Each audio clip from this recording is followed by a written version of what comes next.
una organización no gubernamental, Prisoners Defenders, ha afirmado que el Ministerio de Justicia cubano ejercería amplias funciones de reglamentación de la profesión de la abogacía. Disponen de prerrogativas para inspeccionar de forma rigurosa la Organización Nacional de Bufetes Colectivos, para autorizar el ejercicio de la profesión y para aprobar la creación o la extinción de los bufetes colectivos. Por ello, y espero que pueda responder a ello, nos preguntamos sobre el riesgo de perjudicar la profesión de los abogados limitando con esta limitación potencial del Ministerio de la Justicia, y querríamos saber detalles sobre las medidas que han adoptado de forma efectiva para evitarlo. Es necesario interesarse por las condiciones en las cuales los agentes pueden llevar a cabo arrestos. La confianza en la Policía Nacional ha empeorado. Estarán de acuerdo conmigo, ustedes nunca lo han negado, desde los acontecimientos de julio de 2021. Este episodio de manifestaciones ofreció una visión alarmante, ya que hubo un alto número de detenciones. Algunas ONGs incluso hablaban de cientos de manifestantes detenidos, entre ellos opositores políticos como José Daniel Ferrer o el artista Luis Manuel Otero Alcántara. El comité toma nota de la especificidad de la legislación cubana, la ley de peligrosidad predelictiva, que permite poner en prisión preventiva y condenar a personas para castigar un delito que todavía no se ha cometido. Nos felicitamos por el hecho de que esta ley está en curso de ser derogada para reglamentar de forma más precisa las condiciones de detención. No obstante, hay problemas que pueden referirse a casos de detención arbitraria o detenciones en secreto, como por ejemplo el caso de Denis Solís. El grupo de trabajo sobre detenciones arbitrarias trató su caso, y ese mismo grupo de trabajo dijo que el arresto de Denis Solís fue llevado a cabo por 3 agentes de policía sin una presentación de orden de arresto y sin ningún tipo de explicación, con violencia. Además, fue llevado en un vehículo policial y recibió una paliza por los 3 policías. Además, fue detenido en secreto desde la noche del 9 de noviembre por la mañana, de la noche del 9 de noviembre a la mañana del 11 de noviembre. Detenido en secreto, se le negó la posibilidad de impugnar su detención ante un juez, y tampoco se le permitió contactar con sus abogados o de recibir una asistencia letrada, lo cual le privó de su derecho a defenderse de forma eficaz. Una vez en la comisaría policial, sufrió tratos crueles y degradantes, fue humillado, se le pegó con una bota militar y se lo obligó a decir viva la revolución, y esto no lo negó el gobierno y vulnera de forma manifiesta los artículos 2 y 16 de nuestra convención. Quisiera citar este ejemplo porque el problema de la detención arbitraria y de la detención en secreto es un problema que, por diversas afirmaciones, es algo persistente y recurrente en Cuba. El grupo de trabajo que he mencionado ha emitido diferentes opiniones sobre casos de detención arbitraria en Cuba y ha concluido que en numerosos casos no solo ha habido detenciones arbitrarias, sino que también ha habido otras vulneraciones del derecho internacional de derechos humanos, en especial a través de actos de tortura.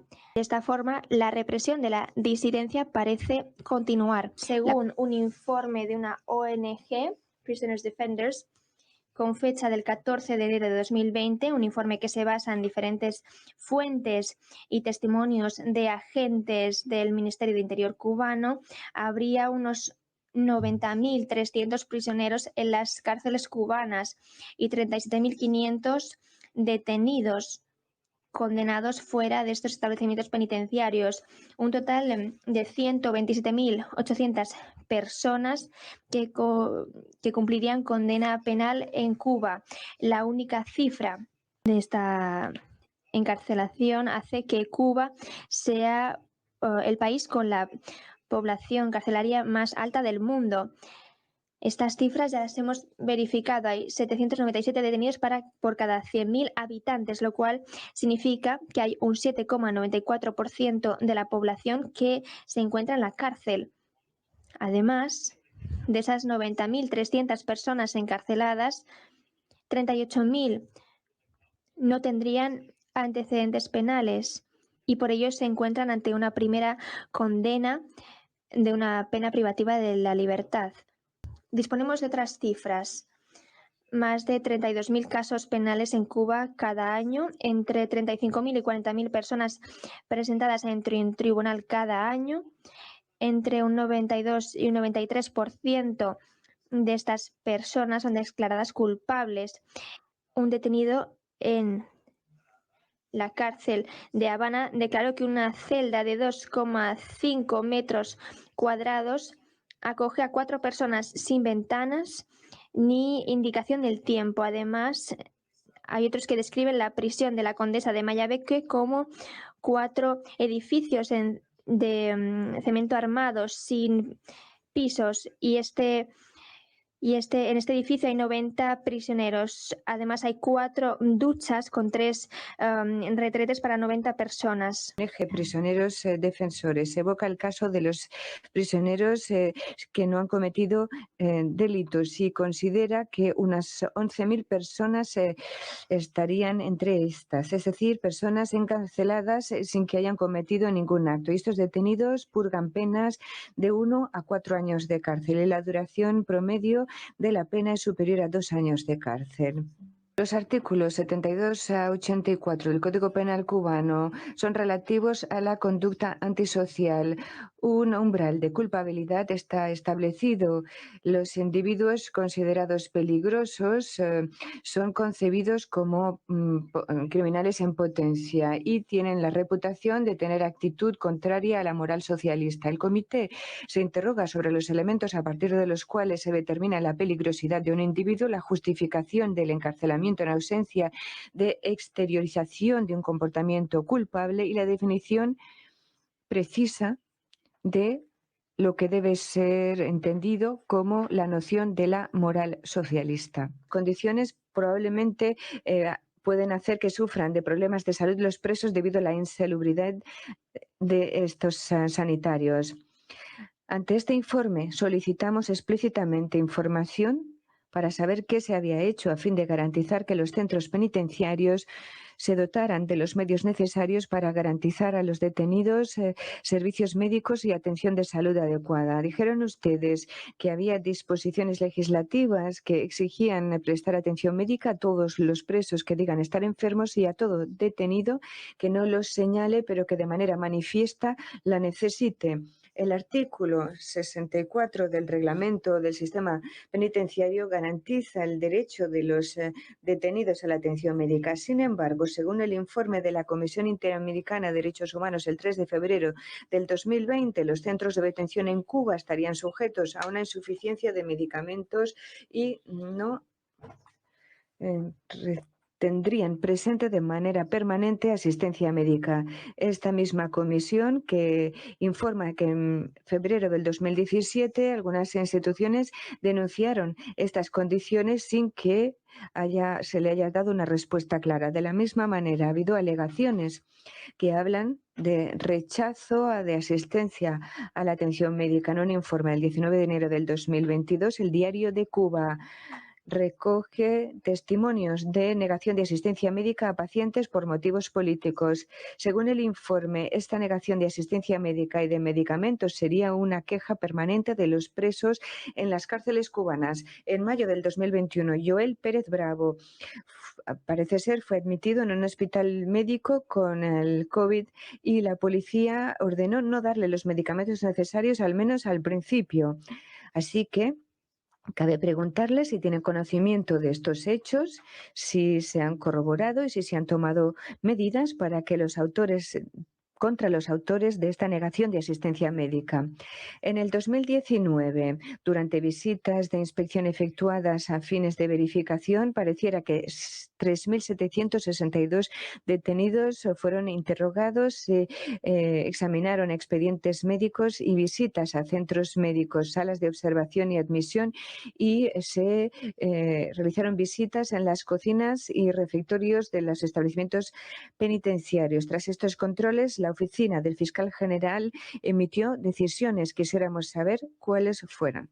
Teniendo en cuenta nuestras anteriores observaciones, debemos observar que pese a lo expuesto, el acceso a la atención para los detenidos no se garantiza y la recomendación de aumentar los recursos dedicados a la atención médica y condiciones de higiene para los detenidos no ha tenido seguimiento. Ustedes en Cuba tienen numerosos médicos tradicionalmente y convendría poder aprovechar esta riqueza para revisar la práctica en la materia. Sería interesante, teniendo en cuenta las obligaciones que impone nuestra convención, busca prohibir los actos de tortura, los malos tratos, que la legislación cubana pueda integrar una competencia penal universal que permita a las jurisdicciones de su Estado recibir denuncias de personas que hayan sido objetos o que sigan siendo objeto de trato contrario a nuestra convención. En otras palabras, abrir su justicia a aquellos que hayan sido objeto de exacciones de parte de las autoridades que no sean las autoridades cubanas. Paso ahora a una cuestión relativa a los opositores políticos y a los defensores de derechos. Nos basamos en los datos recopilados por Prisoners Defenders, que ha presentado un informe alternativo al que ustedes tienen acceso. Hoy día, al 3 de marzo del 2022, habría 1.007 presos políticos en Cuba. Según esta organización no gubernamental, solo es una fracción, en la medida en la que entre 60 y 75% de las cifras reales, es decir, solo esto representa el 60-75% de las cifras reales. La mayoría de ellos serían personas que participaron en manifestaciones reprimidas en julio del 2021. Otras incriminaciones condenan diversas oposiciones a las autoridades públicas. Caso del artículo 143, que sanciona con 3 meses a 1 año de cárcel al que se imponga resistencia a una autoridad pública en el marco de sus funciones. Pero también el artículo 144, que sanciona de la misma manera la oposición a autoridad pública, y el artículo 147, que reprime la desobediencia a las decisiones de las autoridades. Además, la libertad artística y los opositores culturales se ven especialmente afectados por el artículo 203, que condena el que se hagan amenazas de peligro común en los lugares públicos, espectáculos o grandes asambleas. Estos artículos tienen en común el uso de nociones vagas como el orden socialista, cuya definición les he pedido, el perturbio público, amenazas de peligro común, propaganda, términos que pueden fácilmente instrumentalizarse para endurecer la represión de personas que se considere como realizando estas actividades. El comité considera importante destacar que esta imprecisión es contraria al principio jurídico universal de la claridad del derecho penal y abre la vía a decisiones que podrían calificarse de arbitrarias. Otras incriminaciones condenan diversas oposiciones a las autoridades públicas. Caso del artículo 143, que sanciona con 3 meses a 1 año de cárcel al que se imponga resistencia a una autoridad pública en el marco de sus funciones. Pero también el artículo 144, que sanciona de la misma manera la oposición a autoridad pública, y el artículo 147, que reprime la desobediencia a las decisiones de las autoridades. Además, la libertad artística y los opositores culturales se ven especialmente afectados por el artículo 203, que condena el que se hagan amenazas de peligro común en los lugares públicos, espectáculos o grandes asambleas. Estos artículos tienen en común el uso de nociones vagas como el orden socialista, cuya definición les he pedido, el perturbio público, amenazas de peligro común, propaganda, términos que pueden fácilmente instrumentalizarse para endurecer la represión de personas que se considere como realizando estas actividades. El comité considera importante destacar que esta imprecisión es contraria al principio jurídico universal de la claridad del derecho penal y abre la vía a decisiones que podrían calificarse de arbitrarias. El comité toma nota con inquietud que en Cuba la desaparición forzada aún no se considera como una infracción penal autónoma, pese a las recomendaciones y observaciones hechas por el Comité de Desapariciones Forzadas. Estamos aquí ante otra convención que es competencia de otro comité. Sin embargo, en el marco del artículo 2 de nuestra convención, es necesario tomar todas las medidas necesarias a la prevención de la realización de las disposiciones de nuestra convención y en el marco de una desaparición forzada, lo que le sucede a la persona que la ha sufrido no es conocido, pero se suponen y con frecuencia lleva a violaciones de la convención. Quisiéramos obtener evaluaciones, elementos de evaluación y ver con ustedes qué medidas se podrían adoptar para actuar en este área.